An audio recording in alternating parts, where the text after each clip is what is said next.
By the time the fall of 1979 rolled around, AC/DC weren't just some scrappy Aussie bar band anymore. They were a full-blown rock and roll freight train barreling through every beer-soaked dive and stadium in sight. They spent the better part of the decade cranking out albums with titles that sounded like threats. Dirty Deeds, Done Dirt Cheap, Let There Be Rock, Power Age, and built a reputation as one of the most electrifying live bands on the planet. Even Keith Richards had taken notice. And it's not easy to get Keith Richards to take notice of anything, as we've already noticed. But it was Highway to Hell that really blew the doors open, finally putting them in the big leagues with their first million-selling record. In a true AC/DC fashion, they weren't about to slow down. By the winter of 1979, they were already grinding away on demos in London, setting the stage for what they all believed would be their biggest album yet. Bon Scott, the wild-eyed, gravel-throated frontman, was feeling it too. And he even called his mom, hyped up beyond belief, telling her this one is going to be it. He wasn't wrong, just not in the way anybody expected, unfortunately. A few days later, on February 19th, 1980, Bon Scott was dead.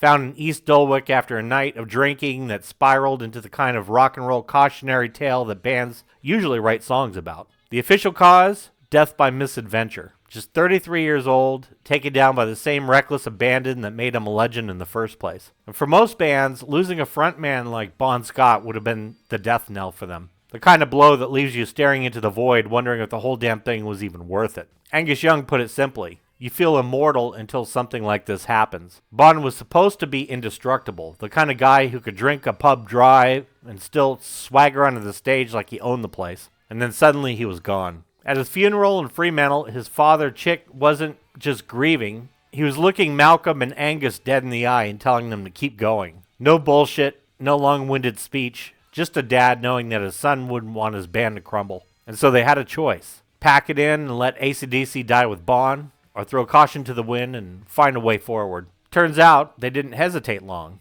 By April 1st, 1980, they had made their decision. Brian Johnson, 32 years old, a raspy-voiced wrecking ball straight out of the British glam rock scene, was their new singer. And it was a risky move. You gotta remember, Bon wasn't just a vocalist. He was everything to the band. He was their swagger, street poet, the guy who made their brand of dirty rock and roll feel dangerous. Phil Rudd, the drummer, said it best. Bon was such a character. Malcolm Young said he pulled us all together. He was the single biggest influence on the band. So yeah, swapping him out was never going to be easy. But fate had a weird way of working this one out, because years earlier, when Bon was touring the UK with his pre-AC/DC band Fraternity, he had seen Brian Johnson perform with his old group, Geordie. And what did Bon say? That Brian pulled off the best damn Little Richard impersonation he had ever seen. Angus would later recall that it was rare that Bon ever raved about anything. Funny thing was, Brian had been on stage that night battling appendicitis. The guy was literally screaming his guts out, and now whether he knew it or not, Bon had already given his stamp of approval from beyond the grave. Once Brian Johnson got his trial by fire in London rehearsals, AC/DC packed up and headed somewhere that made zero sense for a bunch of pasty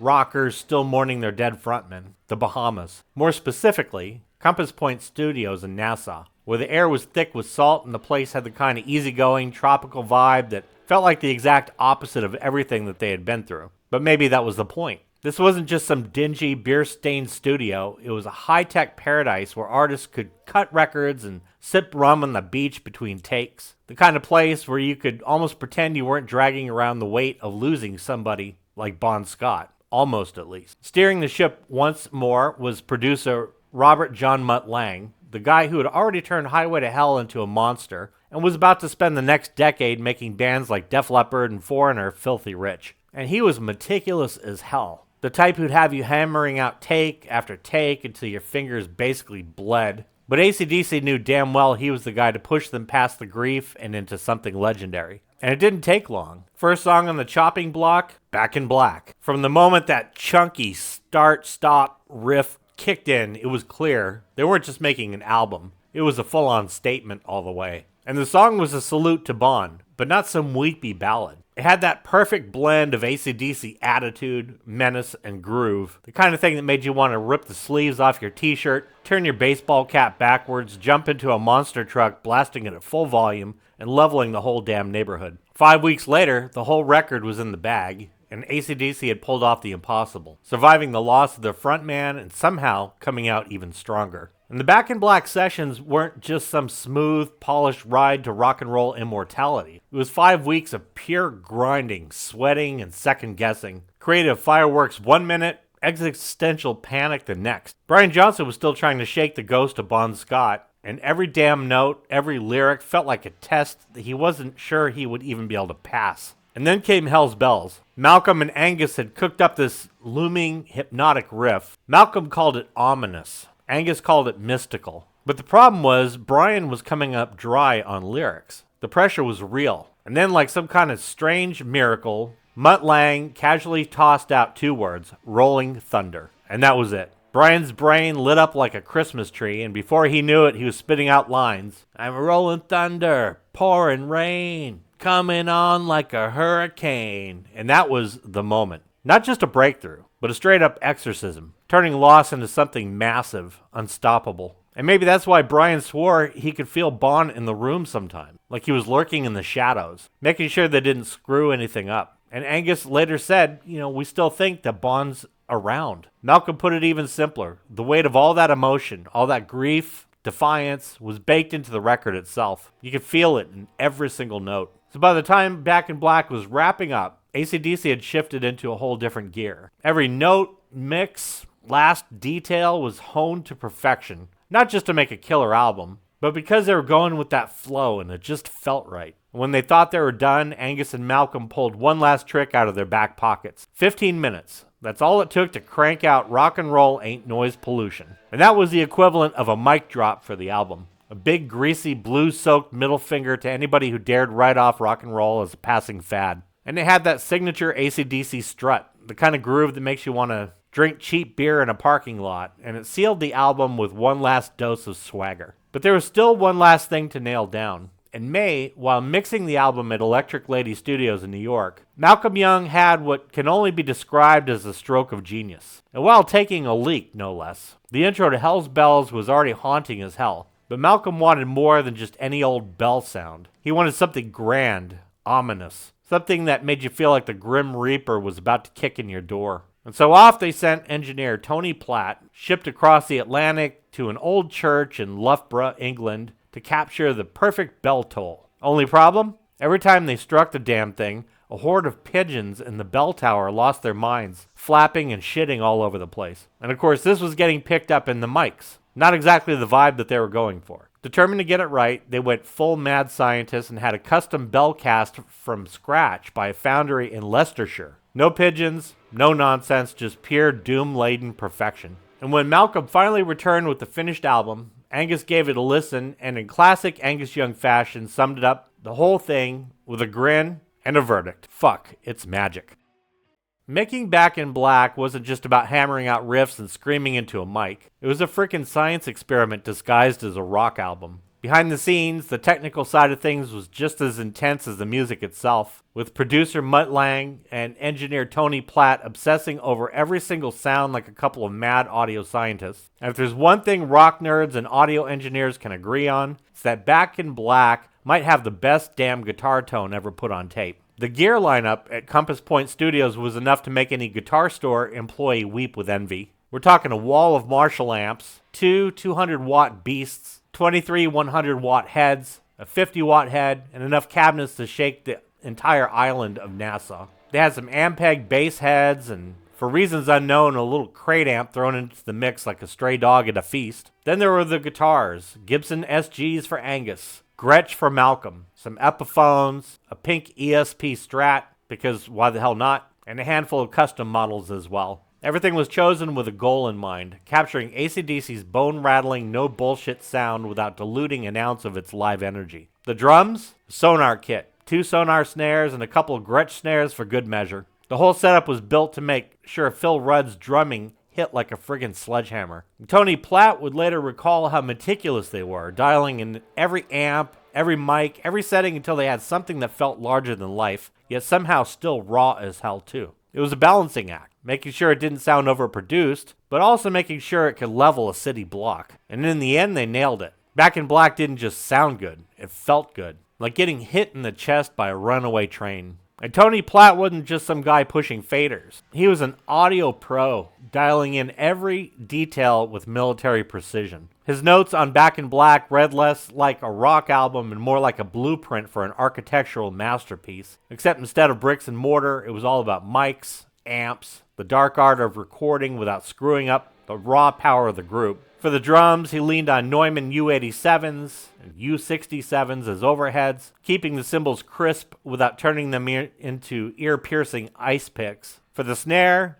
good old KM86, Shure mics on the toms and kick, nothing fancy, just the right tools for the job. He knew the secret to AC/DC's drum sound wasn't in endless tweaking, it was in letting Phil Rudd's rock-solid groove do the talking. The guitar tracking was just as meticulous. Platt used a combo of U87s and U67s on each channel, giving the riffs enough distance, but also that massive in-your-face presence. For the bass, a careful blend of DI and mic signal coming from an AKG D12, locking in the low end without making it sound like a woolly mess. For Brian's vocals, they had the U87 or U67 depending on the song, sometimes run through compressors like the DBX or the Uri 1176, but never squashed to death. It was all about grabbing the best sound straight from the source and letting it rip. No heavy compression on the drums, no fake gloss on the guitars, just straight up unfiltered rock. The whole thing was tracked on an analog 24-track machine running at 30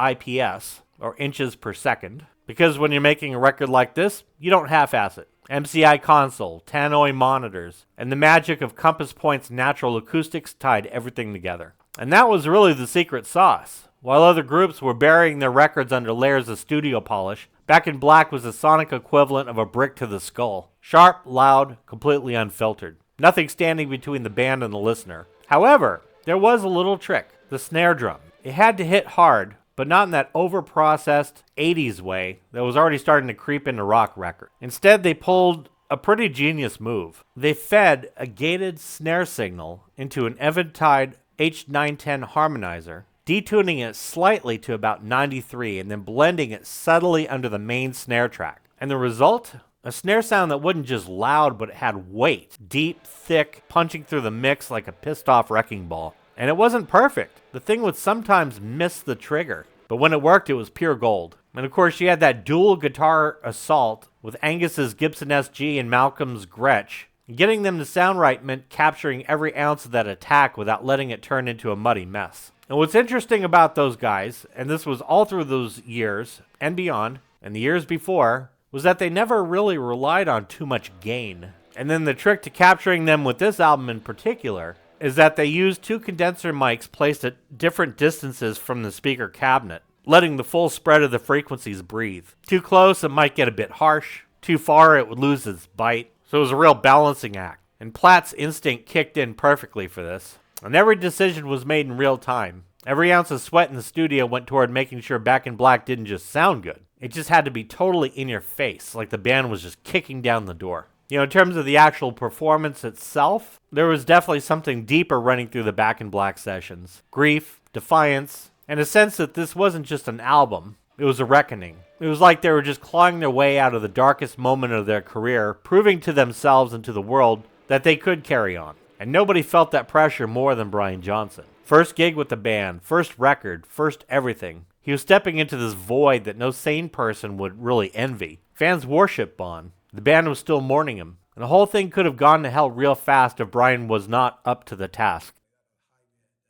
And he knew it. Before his first show in Belgium, Angus later said that he was shitting himself because he felt like he had everything to lose. But then out in the crowd, he saw a banner. R.I.P. Bon. Good luck, Brian. And that was it. That was the moment. Not some hostile, gatekeeping fan base waiting to rip them apart. Just people who got it. They were hurting too, but they were ready to move forward. And that tiny bit of reassurance was all Brian needed. He ripped into that set like his life depended on it because, in a way, he felt like it did. And when that tour was done, AC/DC went back to Australia, back to where it all started. Bon's mom, Isa, was waiting. She didn't need to say much. She just gave Brian a big hug and told him our Bon would have been really proud of you. And that was it. No press release, no grand symbolic gesture, just the purest stamp of approval he ever could have gotten. And in that moment, it wasn't just a new singer being accepted. It was Back in Black cementing itself as more than just an album. It was a chainsaw revving at full throttle, a tribute if there ever was one,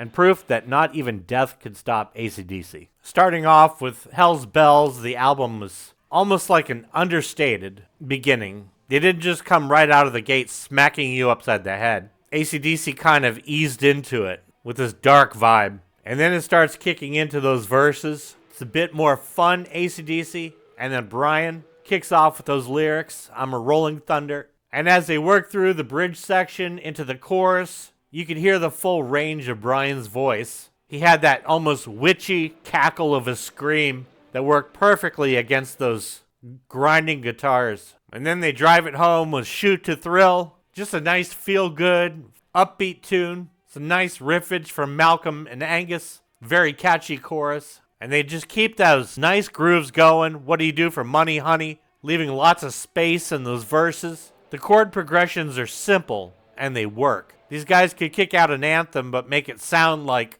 a bunch of drunk dudes ready to bust you in the head as they sing it. Giving the Dog a Bone. Another absolutely fun track. Let Me Put My Love Into You. I guess AC/DC's idea of a ballad for this one. Some nice melodic chords to start it out. More of a laid-back feel overall. You got Phil and Cliff just laying down a solid backbone. With Brian Johnson just screaming at the top of his lungs. That vocal range really on display. Angus kicks out some seriously tasty blues licks during the lead section. And then it's on, totally. With that little count off. And then those chunkin' riffs of Back in Black, the title track. This was that song that just hit the public right upside the head, and everybody said, oh my God, what the hell just happened? Is that even the same band? You can hear Angus over on the right channel doing that nice little catchy pentatonic lick in between those chunking chords. Brian Johnson almost rapping over the top, but with that really high cackle. The bridge section and the chorus are just purely iconic. One of Angus's tastiest solos ever over the top during the solo section. And he ended up taking it right back out at the end, too. After Out of the Sack, You Shook Me All Night Long became one of the biggest barroom anthems of all time. Starting off in D major with this nice happy chord progression. And then the drums kicking. She was a fast machine, kept her motor clean. This song kind of harkens back to Trampled Underfoot by Led Zeppelin, where there's innuendo tied up with a car. But you know it also means a lot more, too. But that chorus, you shook me all night long, it's probably rang out of jukeboxes hundreds of millions of times since this album was released. One of the coolest little licks that Angus put together. Have a Drink on Me follows that. Again, just another down-home drinking tune you hear out of the bars all the time. But these guys just did those grooves that you could just dig into, either chill out to or bang your head to. And this was one of those songs as well. And it's interesting listening to the guitars on this one because they're deceptively simple. They're letting the bass line actually change underneath while they're still holding those two-note chords over the top, almost creating like a big chord itself. You got the rhythm section locked in, and then they take it up a notch tempo-wise with Shake a Leg. Lots of cool stops in there. And this one has much more of that old AC/DC feel. So this is probably one of those songs that came out of the sessions with Bon Scott when they were still composing the album before he passed away. It screams classic AC/DC all the way. And then finally, it closes out with Rock and Roll Ain't Noise Pollution, replete with the little lighter sound and a little drag off of smoke before they're ready to kick in. Some nice chill two-note chords, pan to the right. Brian Johnson telling everybody, get off your ass and come on down here. And it's pure classic AC/DC, slow, chunking groove, something that they had come to master by this time. And it was a great way to close out the album. Rock and Roll Ain't Noise Pollution, such a catchy, anthemic chorus. So when the music was all locked in, the next fight wasn't over sound, it was over how the thing was going to look. And if there's one thing AC/DC wasn't going to budge on, it was the cover. Atlantic Records took one look at the all-black design and damn near had a heart attack. No flashy artwork, no fiery Angus Young action shot, just black. The record company panicked. The execs saw dollar signs vanishing and started throwing out every excuse in the book. It won't sell. It's too bleak. Looks like a misprint. But for AC/DC, this was not up for debate. The black cover was the statement. It wasn't some marketing gimmick or half-baked attempt at being edgy. It was a funeral. A raw, stripped-down tribute to their beloved singer Bon Scott. Nothing fancy, nothing overproduced. Just a stark reminder that they lost a brother, but weren't backing down. And Atlantic eventually did back down, probably realizing that arguing with the group was like trying to stop a bar fight with a suggestion box. The cover stayed black, just a faintly embossed logo, barely visible unless light hit it just right. And with that, Back in Black wasn't just an album anymore. It was a monument, a boot to the face of death itself. A record that didn't just mourn Bon, it made damn sure his legacy would shake the world forever. Back in Black hit the shelves on July 21st, 1980, just 5 months and 1 day after Bon Scott's passing. The ink on his obit was barely dry, but AC/DC wasn't waiting around for anybody to tell them how to grieve. Instead of a eulogy, they sent a shockwave, and the buzz was insane. Fans were still in mourning, unsure if the band could even be AC/DC without Bon. But from the moment that first bell tolled, it was clear. This wasn't a comeback, this was an escalation. The fallout was just as explosive as the album itself. You gotta figure, by 1980, disco was on life support, punk was throwing its last real punches, and the new wave was busy trying to make keyboards look tough. And AC/DC? Well, they weren't here to follow the trends, they were here to bulldoze them. And even future legends took notice. Slash, who's just a snot-nosed 15-year-old kid with a guitar at the time, later said that Back in Black had saved rock as far as he was concerned. And he wasn't wrong. This album helped keep hard rock from getting drowned in synth pop and shiny suits, at least for a while. And sure, the album didn't pump out any top 10 singles at the time. You Shook Me All Night Long barely scraped into the top 40. But it didn't need the radio hits. It was built different. Less about chart domination and more about just being that album. It was a whole, greater than the sum of its parts. And the numbers? Insane. Over 50 million copies sold worldwide. The best-selling rock album of all time. This certainly wasn't the end, it was just a beginning. Critics lost their minds. Rolling Stone called it a masterpiece, even comparing it to Zeppelin II. Critics in the UK said, "Power is restored." The album hit #1 in the UK in under 2 weeks and then refused to leave Billboard's top 10 in the US for over a year. At one point even selling 10,000 copies in 1 day. But it was built to last, and last it did. Not just a smash hit, not just a tribute, Back in Black became the gold standard for what a rock album should be. In the description of this video, I left a link to a video where I covered Bon Scott's life in painstaking detail. Definitely make sure to check it out. To my subscribers, thank you. You freaking rock. If you haven't had a chance to subscribe yet, take your hand, give it a good lick, and give it a nice wet sloppy smack on the subscribe button. Lick that hand one more time and give it a nice wet sloppy smack to the like button as well. Join the family, and I want to thank you so much for watching.